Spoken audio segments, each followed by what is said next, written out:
महाराज मनु अपने राज सिंहासन पर बैठे थे सभा में। महाराज मनु को लगा कि हमारा जो मुकुट रखा है सर पर वो हमारा मुकुट तिरछा हो गया है। तो महाराज मनु ने दर्पण मंगाया, शीशा, और शीशा में अपना जब मुख देखा, उस मुख में शीशा में अपना मुख देख करके अपना मुकुट सीधा किया है। तो महाराज मनु ने क्या देखा, क्या दिखाई पड़ा कि श्रवण समीप भये श्रित केसा।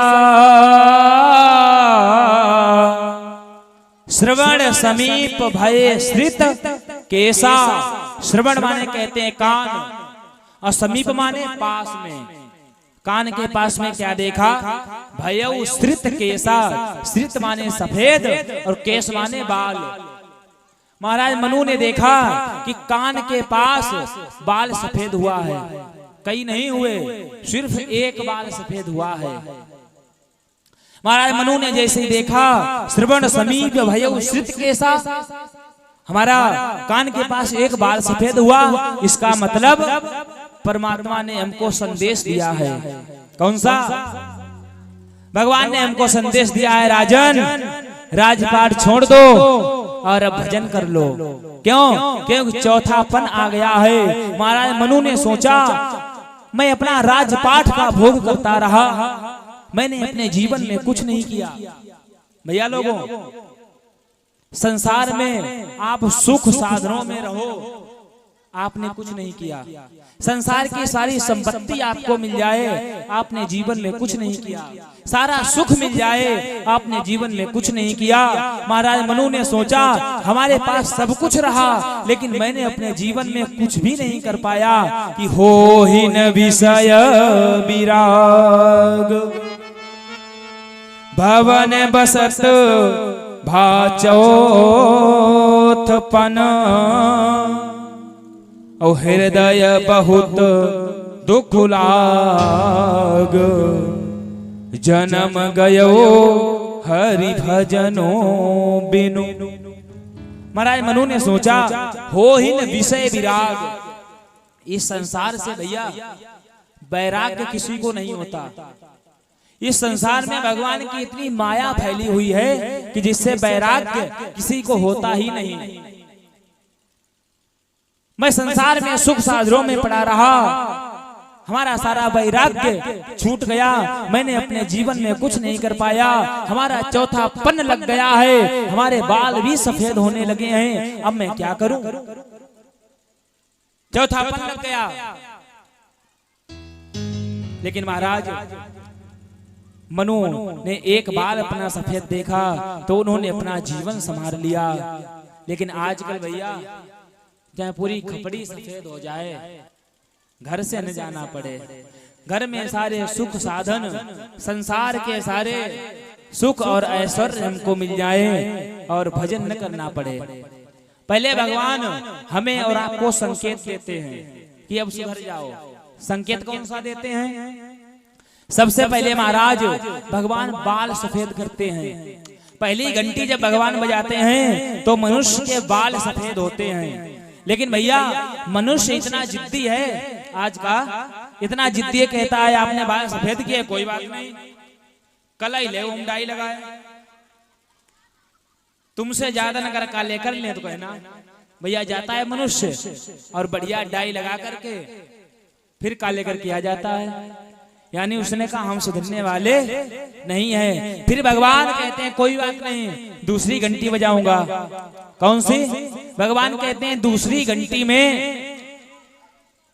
जब तुम डाई लगवाने गए थे तब तूने गोलगप्पा देखे थे ठेले पर लगे बतासे पानी वाले। महाराज पानी वाले बतासे देखे थे तुमने लगे, तुम्हारा बहुत मन चला था, चलो तुम्हारे दांत ही गिरा देते हैं।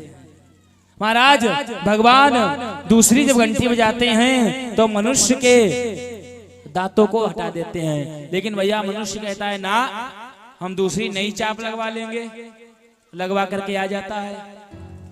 कहता है भजन नहीं करूंगा, बाल सफेद किए तो डाई लगा लूंगा, दांत गिरा दिए तो नई चाप लगवा लूंगा, लेकिन भजन नहीं करूंगा। भगवान कहते हैं कोई बात नहीं, तीसरी घंटी फिर बजा रहा हूं। कौन सी? बहुत तुमने संसार देख लिया, बहुत संसार के विषयों को भोग लिया है, अब संसार को देखना बंद करो, अब हमें देखो। तो भगवान क्या करते हैं? आंखों की रोशनी कम कर देते हैं, मोतियाबिंद हो जाता है। लेकिन मनुष्य ने कहा ना, वीआईपी चश्मा लगवाऊंगा, 1 किलोमीटर दूर तक का दिखाई पड़ेगा, लेकिन भजन नहीं करूंगा। फिर तो भगवान कहते हैं भैया जब तुम भजन नहीं करोगे, मैंने 3 बार तुमको संकेत दिए, फिर चौथी बार भगवान घंटी नहीं बजाते हैं, फिर तो सीधे घंटा बजाते हैं, घंटा। और डायरेक्ट जब यमराज आकर के मनुष्य के सामने खड़ा हो जाता है, तब उसको वैराग्य जगता है कि मैंने अपने जीवन में कोई सत्कर्म नहीं किया, कोई पुण्य नहीं किया, कोई सत्संग नहीं किया, तब उसका वैराग्य जगता है। लेकिन भैया आखिरी में वैराग्य जगने से कुछ होने वाला नहीं है, अंत में वैराग्य जगा तो क्या जगा?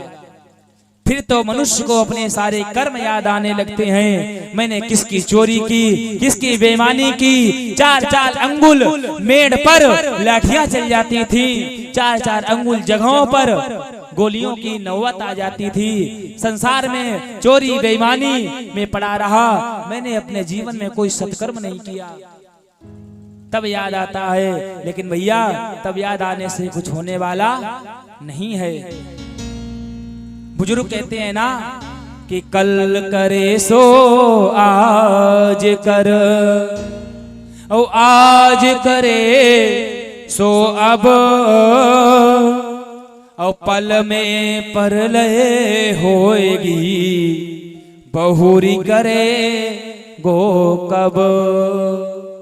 भैया कल पे कुछ भी मत टालो, जो भी करना है तुरंत कर डालो, कल का कोई भरोसा नहीं है। महाराज चक्रवर्ती सम्राट दशरथ जी ने भी अपने गुरु वशिष्ठ की बात नहीं मानी थी।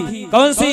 गुरु जी ने कहा था दशरथ तुरंत जाओ, अभी तत्काल राम जी का राज्याभिषेक कर दो। लेकिन महाराज दशरथ ने कहा गुरुदेव आज नहीं, कल करूंगा। वशिष्ठ जी जानते थे कि राम का वनवास होने वाला है, इसीलिए गुरु जी ने कहा था आज ही जाओ, तुरंत राज्याभिषेक कर दो। महाराज लेकिन दशरथ जी ने तुरंत नहीं किया, बात नहीं मानी गुरु जी की, कहा गुरु जी कल करेंगे। तो गुरुदेव वशिष्ठ ने कहा राजन कल किसी के जीवन में आया नहीं है, कल तो किसी के लिए ही नहीं हुआ है, जाओ तुम्हारे लिए भी कल नहीं होगा। अगर आज की रात भगवान ने तुम्हारी काट दी तब तो कल अभिषेक होगा, अन्यथा होने वाला नहीं है। कहने का अर्थ है भैया प्यारे बंधुओं कि कल पे कुछ मत छोड़ो, जो भी करना है तुरंत करो। जैसे ही महाराज मनु को वैराग्य जगा कि मैंने अपने जीवन में कुछ नहीं किया, चौथापन आ गया है, तुरंत अपने बड़े पुत्र उत्तानपाद को बुलाया और कहा बेटा तुम राज्य संभालो और मैं वन में जाऊंगा भजन करने। उत्तानपाद ने मना कर दिया पिताजी आपके जीवित रहते मैं राजगद्दी पर नहीं बैठूंगा। महाराज मनु ने जबरदस्ती अपने पुत्र को राज्याभिषेक किया, राजगद्दी पर बिठाया और अपने आप वन के लिए चले गए। गोस्वामी जी ने लिखा है जबरदस्ती महाराज मनु ने राज्य दिया था। वरबस राज सुतहि नृप दीन्हा, वरबस कहते हैं जबरदस्ती को। जबरदस्ती महाराज मनु ने उत्तानपाद को राजगद्दी पर बिठाया और अकेले नहीं, जब महाराज मनु चलने लगे तो महारानी शत्रुपा ने देखा कि हमारे स्वामी जी तपस्या करने वन में जा रहे हैं और मैं महल में रहकर कर संसार के भोगों को भोगें, ये होने वाला नहीं है। तुरंत महारानी शत्रुपा आई और महाराज मनु को प्रणाम किया, कहा स्वामी जी हम भी आपके साथ वन में चलेंगे। महाराज मनु ने कहा देवी आप मत चलो, वन में जाएंगे कांटे मिलेंगे, कंकड़ मिलेंगे, बहुत खराब रास्ताएं हैं, आप कहाँ भटकेंगी वन में? तो महारानी शतरूपा ने कहा, स्वामी जी महाराज, जब मेरा विवाह आपसे हुआ था उस समय मैंने वचन लिया था कि चाहे सुख हो, चाहे दुख हो, चाहे आपत्ति हो, चाहे विपत्ति हो, कोई भी समय हो, कुछ भी हो, मैं तो आपके साथ हर हाल में रहना पसंद करूंगी, तो मैं भी आपके साथ चलूंगी। तो महाराज मनु ने कहा, ठीक है, अगर आपका मन है तो चलो। तो महाराज मनु और महारानी शतरूपा दोनों लोग जबरदस्ती पुत्र को राजा बना करके भरबस राज सुतहि नृप दीन्हा और नारी समेत गवन बन कीन्हा, अपनी पत्नी शतरूपा को लेकर कर और वन की ओर चल दिए। महाराज वन की ओर चल दिए, लेकिन किस वन में गए महाराज मनु तपस्या करने के लिए? आपको बताऊं गांव वालों, आज तक जितने राजा हुए, जितने महाराजा हुए, जितने संत हुए, महात्मा हुए, ऋषि हुए, जितने भी आज तक हुए हैं, सभी ने तपस्या एक जगह ही की है। तपस्थली एक ही है, दूसरी तपस्थली संसार में नहीं है। तपस्थली एक ही है, आप सब जानते हो। तपस्थली किसे कहते हैं? नैमिष को। नैमिष की जो धरती है उसे क्या कहते हैं? तपस्थली। उसी तपस्थली की ओर गोस्वामी जी कहते हैं कि तीरथ वर नये मिस विख्याता, तीरथ वर नये मिस विख्याता, अति पुनीत साधक सिद्धिदाता। तीरथ वर नैमिष विख्याता, अति पुनीत साधक सिद्धिदाता। साधकों के लिए सबसे परम प्रिय स्थान है तो वो कौन सा? नैमिष तीर्थ। और आपको बताऊं भैया, सभी तीर्थों में सबसे श्रेष्ठ अगर कोई तीर्थ है तो वो नैमिष तीर्थ है। क्यों? नैमिष को वर कहा है, तीर्थ वर नैमिष विख्याता। किसी भी तीर्थ को वर नहीं कहा गया है, वर केवल नैमिष को ही कहा गया। क्यों? वर माने क्या होता है? आप सब जानते हो। वर माने शादी के कार्ड पे लिखा होता है ना, वर और वधू। वर माने दूल्हा और दूल्हा माने श्रेष्ठ। श्रेष्ठ होता है।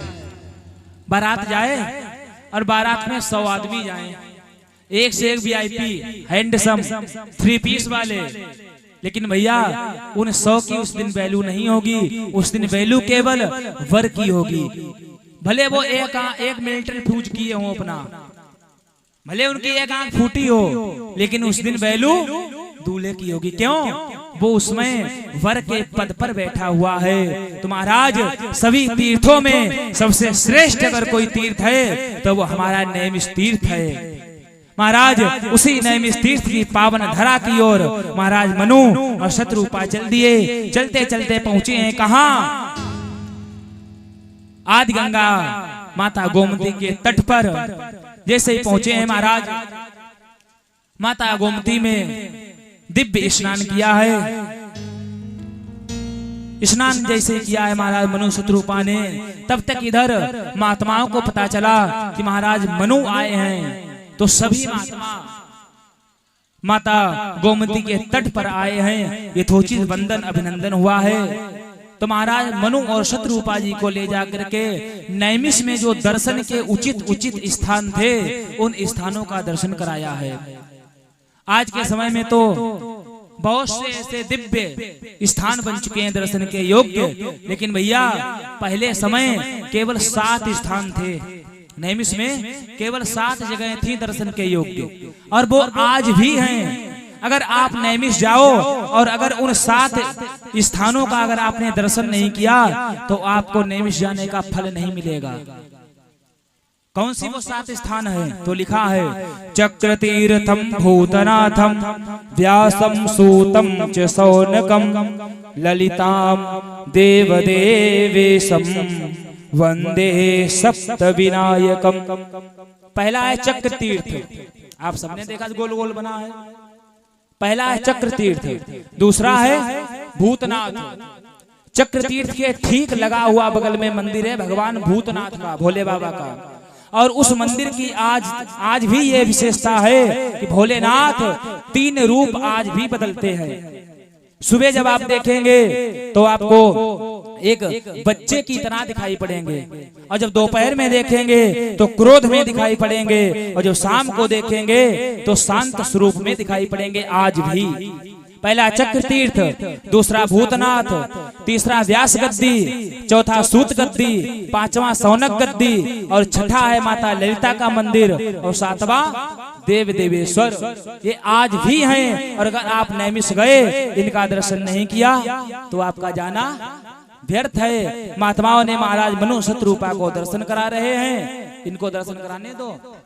एक बार राम नाम बोलो, फिर गुरु जी के मुखार बिंदु से भगवान की मंगलमयी चर्चा को श्रवण करो, और अग्रिम चर्चा कल के समय में श्रवण करेंगे। तो बड़े प्रेम और भाव के साथ भगवान के नाम को गुनगुनाएंगे। अरे मिलता है सच्चा सुख केवल गुरुदेव तुम्हारे चरणों में, मिलता है सच्चा सुख केवल गुरुदेव तुम्हारे चरणों में। और यह विनती है पल पल छिन छिन, यह विनती है पल पल छिन छिन, रहे ध्यान तुम्हारे चरणों में, मिलता है सच्चा सुख केवल गुरुदेव तुम्हारे चरणों में। और चाहे कांटों ने मुझे घेरा हो, चाहे चारों ओर अंधेरा हो, चाहे कांटों ने मुझे घेरा हो, चाहे चारों ओर अंधेरा हो, पर चितन डगमग मेरा हो रहे, ध्यान आपके चरणों में, मिलता है सच्चा सुख केवल गुरुदेव तुम्हारे चरणों में। या विनती है पल पल छिन छिन, रहे ध्यान तुम्हारे चरणों में। बोले गुरुदेव भगवान की जय हो, भागवत भगवान की जय हो। पूज्य गुरुदेव भगवान के द्वारा भगवान की मंगलमय चर्चा को श्रवण करेंगे। मंच सादर समर्पित है गुरुदेव भगवान।